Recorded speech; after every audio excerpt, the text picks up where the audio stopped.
नमस्कार, आप देख रहे हैं जन टीवी और मैं आपके साथ आकांक्षा पारिक। खबरों की शुरुआत से पहले एक नजर हेडलाइंस पर। सीएम धामी ने स्वच्छता अभियान की शुरुआत की। नीप करौरी महाराज जी की तपोस्थली श्री कैंची धाम में साफ सफाई और किया श्रमदान।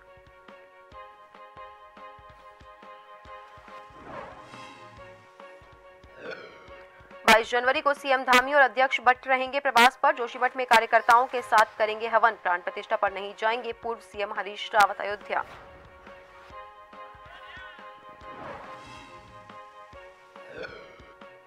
नगर निकाय चुनावों को 6 माह के अंदर कराने के हाईकोर्ट के निर्देश। उसके बाद प्रशासन लगा तैयारियों में। आरक्षण, मतदाता सूची और सीमांकन के कार्य के बाद चुनाव संभव।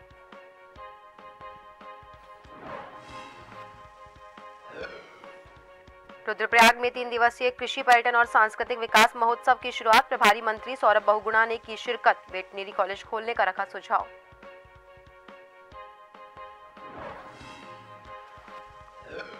और रुड़की में आकाश हत्याकांड के बाद परिजनों ने निकाला कैंडल मार्च। अन्य आरोपियों को गिरफ्तार करने की मांग। एक आरोपी गिरफ्तार।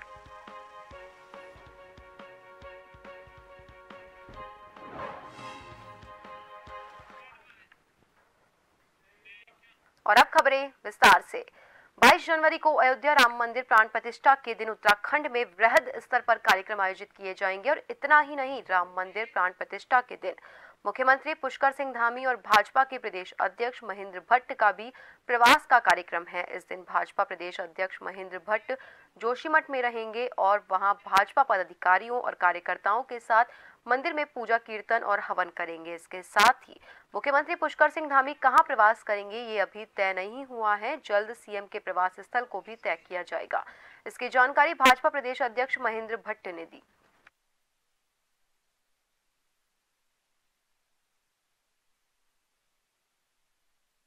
जोशीमठ के अंदर नरसिंह भगवान जी के भव्य मंदिर में उस दिन मैं रहूंगा और वहीं पर प्राण प्रतिष्ठा कार्यक्रम को देखूंगा। तो तय किया कि उस दिन जोशीमठ के अंदर नरसिंह भगवान जी के भव्य मंदिर में उस दिन मैं रहूंगा और वहीं पर प्राण प्रतिष्ठा कार्यक्रम को देखूंगा। नरसिंह देव बद्री विशाल के ही देव हैं और वो क्योंकि मैं बद्रीनाथ के मुख्य धाम पर पड़ाव पर रहूंगा तो निश्चित सीमावर्ती क्षेत्र पे भी भगवान राम की कृपा बनी रहे, इस भाव के साथ हमारा वहाँ रहना होगा।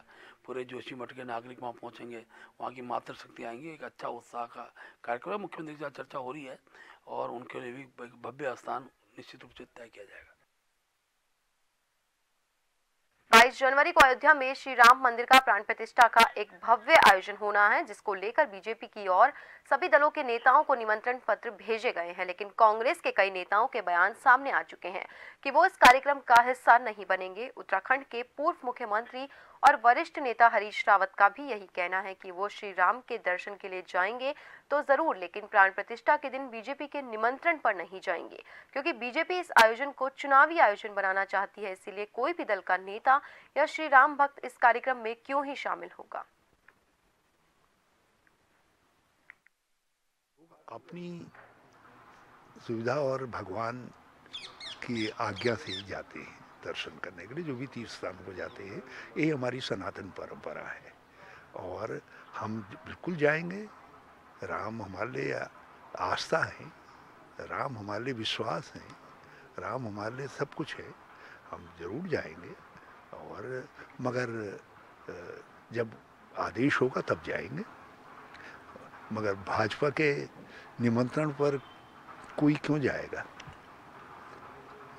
और जिस तरीके से पूरे कार्यक्रम को, पूरे प्राण प्रतिष्ठा को जो है का भाजपाईकरण कर दिया गया है, संघीकरण करने की कोशिश की गई है, वो उचित नहीं है। नगर निकायों के कार्यकाल समाप्त होने के बाद सभी निकायों को अब प्रशासकों द्वारा संचालित किया जा रहा है। तो वहीं हाईकोर्ट के आदेश के बाद आरक्षण का कार्य पूरा कर 6 महीनों के अंदर निकाय चुनाव संपन्न करना धामी सरकार के लिए एक बड़ी चुनौती बनती हुई नजर आ रही है।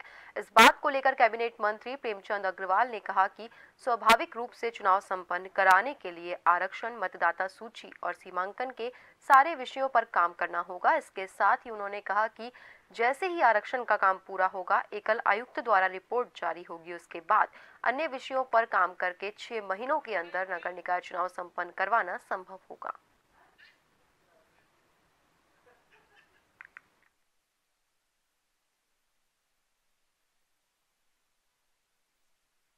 चुनाव कराने का विषय है, उसमें स्वाभाविक रूप से हमारी जो पहले की प्रक्रिया है वो पूरी करनी होगी। जैसे आरक्षण का विषय है, मतदाता सूची है, या फिर हमारा सीमांकन का जो सारे विषय हैं उस पर हम लोग पूरी तरह से पहले हमें उस पर काम करना होगा।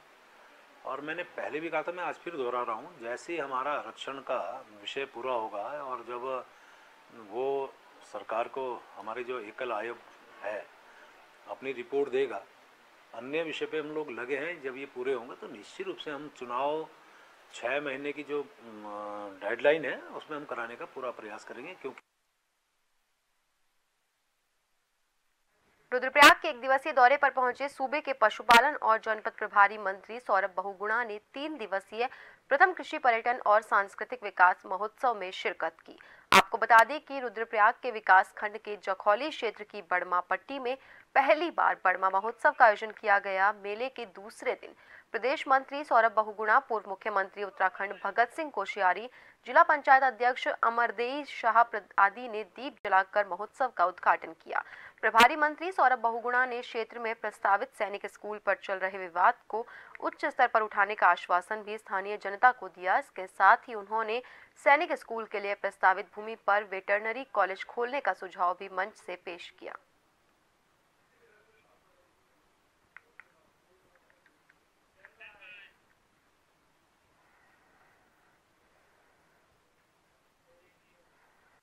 भाजपा अल्पसंख्यक मोर्चा मंडल की कार्यसमिति मजरा रोड स्थित दुल्हन पैलेस में संपन्न हुई। इस मौके पर अल्पसंख्यक मोर्चा के प्रदेश अध्यक्ष इंतजार हुसैन ने पत्रकारों से वार्ता करते हुए बताया कि भारतीय जनता पार्टी के 7 मोर्चे हैं।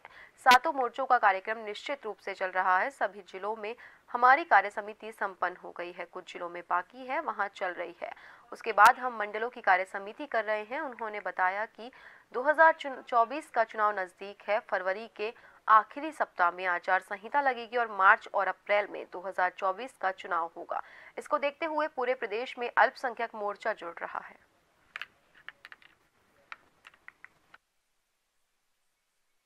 भारतीय जनता पार्टी मंडल कार्य समिति यहाँ काशीपुर में दुल्हन पैलेस में यहाँ संपन्न हुई है और निश्चित रूप से हमारे भारतीय जनता पार्टी के 7 मोर्चे हैं। 7 मोर्चों का जो कार्यक्रम है निश्चित रूप से चल रहा है। प्रदेश की कार्य समिति हमारी संपन्न हुई थी, उसके बाद सभी 19 संगठनात्मक जिलों में अल्पसंख्यक मोर्चे का गठन है। सभी 19 जिलों में हमारी जिला की कार्य समिति संपन्न हो गई है, कुछ जिलों में बाकी है, चल रही है। और उसके बाद हम मंडल की कार्य समिति कर रहे हैं। मंडल की कार्य समिति में जो हमने पिछले दिनों अल्पसंख्यक मोर्चे द्वारा जो कार्यक्रम किए गए हैं उसकी समीक्षा, आगामी रूप से हम अल्पसंख्यक मोर्चे को क्या कार्यक्रम दे सकते हैं, अल्पसंख्यक मोर्चा आगामी क्या कार्यक्रम कर सकता है, उसकी एक रूपरेखा तैयार की गई है। रुड़की के सिविल लाइन कोतवाली क्षेत्र में रुड़की टॉकीज चौक के पास 9 जनवरी को 3 युवकों ने पूर्वी अंबर तालाब निवासी आकाश नाम के एक युवक की बाल्टी से पीट कर हत्या कर दी थी। इसके बाद पुलिस ने अभिषेक नाम के एक आरोपी को गिरफ्तार कर जेल भेज दिया था। वहीं मृतक आकाश के परिजनों और क्षेत्र के लोगों के द्वारा अन्य लोगों की गिरफ्तारी के लिए कैंडल मार्च निकाला गया और न्याय की मांग की गई।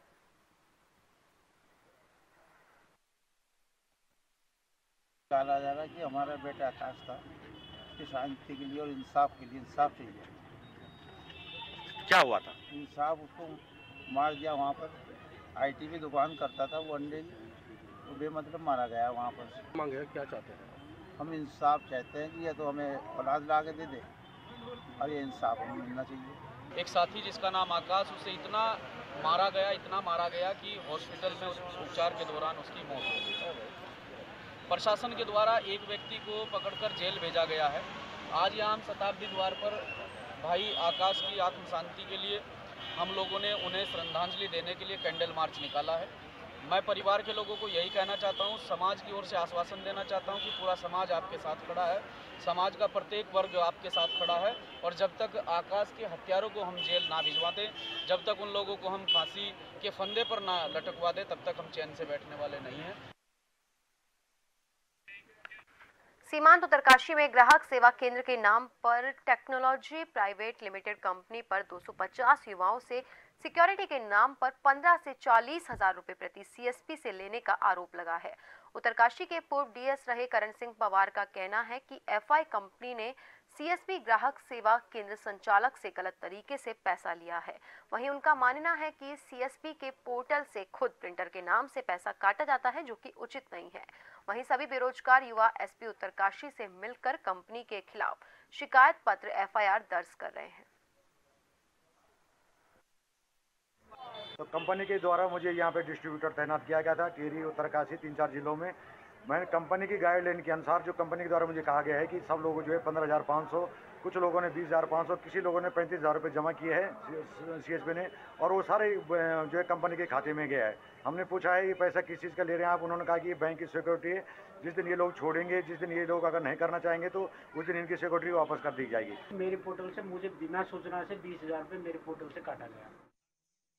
उत्तराखंड एकता मंच संगठन के लोग बागेश्वर पहुंचे। उत्तराखंड एकता मंच के सदस्यों ने बताया कि गढ़वाली और कुमाऊनी लोग पर्वतीय क्षेत्रों में मूल रूप से निवास कर रहे हैं। गढ़वाल और कुमाऊं के समस्त जातियों को संविधान की 5वीं सूची में शामिल किया जाना चाहिए। इसके साथ ही सदस्यों ने बताया कि मकर संक्रांति पर सरयू का जल लेकर संकल्प लिया जाएगा। साथ ही सरयू बगड़ में मंच लगाकर क्षेत्र के लोगों को भी जागरूक किया जाएगा।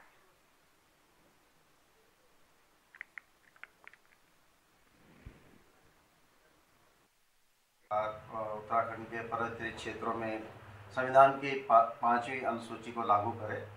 इससे जो समुदाय छूट गए हैं उनमें गढ़वाली और कुमाऊनी समुदाय हैं, बाकी सबको यहाँ आरक्षण प्राप्त है किसी न किसी रूप में। तो हम इसकी मांग कर रहे हैं और हम भारत सरकार से आग्रह करते हैं कि हमारी मांग पर वो गौर करे। इससे बहुत सारी समस्याएं हल होंगी, जैसे जल जंगल ज़मीन पर हमारे अधिकार और पुष्ट होंगे। हमें रोजगार की समस्या का समाधान बड़ी सीमा तक होगा, क्योंकि हम एसटी एक्ट में आएंगे। जोशीमठ पालिका के पर्यावरण मित्रों के द्वारा पांडुकेश्वर गांव में भगवान कुबेर जी के नवनिर्माण मंदिर के आसपास विशेष स्वच्छता का अभियान चलाया गया। 22 जनवरी को भगवान रामचंद्र की जन्मभूमि अयोध्या में नवनिर्माण मंदिर में भगवान श्री राम जी की प्राण प्रतिष्ठा का आयोजन किया जा रहा है, जिसके चलते जोशीमठ पालिका के द्वारा सभी मंदिरों में विशेष स्वच्छता अभियान चलाया जा रहा है। वहीं बड़ी बात तो ये है कि पांडुकेश्वर गांव में भगवान कुबेर के नवनिर्माण मंदिर में प्राण प्रतिष्ठा का आयोजन किया जा रहा है, जिसको देखते हुए भगवान कुबेर के नवनिर्माण मंदिर में पिछले 3 दिनों से लगातार विशेष पूजा का आयोजन किया जा रहा है।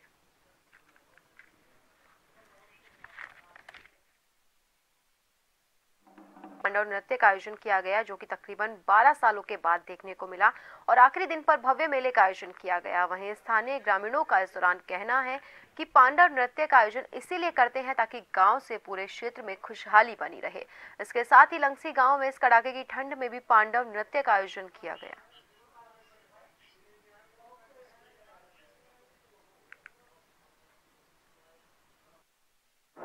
यहाँ पर हमारे यहाँ 13 साल से ये पांडव नृत्य का आयोजन किया जा रहा है। इस बार बड़ी धूमधाम से पांडव लीले में वो आयोजन किया और हजारों की संख्या में यहाँ पर लोगों ने दर्शन किए। 9 दिन 9 रात तक चला ये।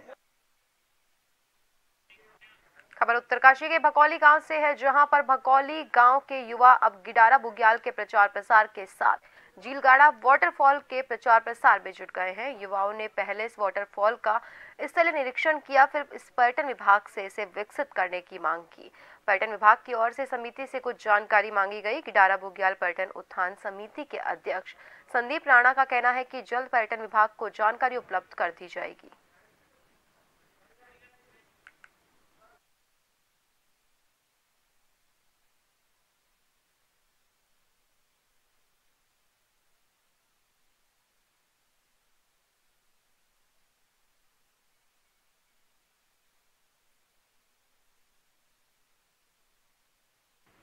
और इसी के साथ अब आपको सीधा ले चलते हैं उत्तराखंड के नैनीताल, जहां पर इस वक्त सीएम पुष्कर सिंह धामी मौजूद है। श्री कैंची धाम में वो इस समय मौजूद है।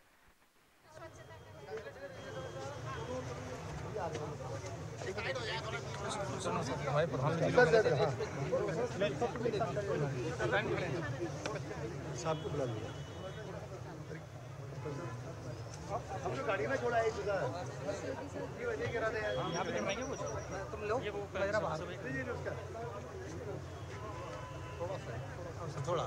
थोड़ा छोड़ करें।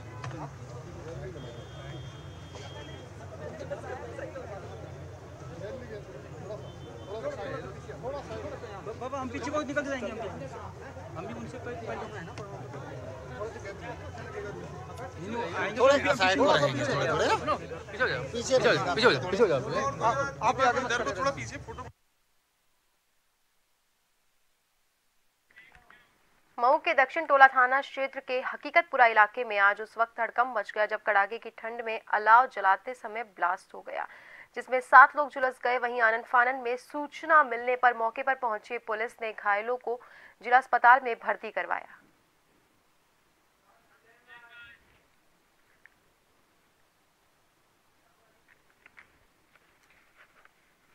और फिलहाल के लिए बुलेटिन में इतना ही। बने रहिए जन टीवी के साथ। नमस्कार।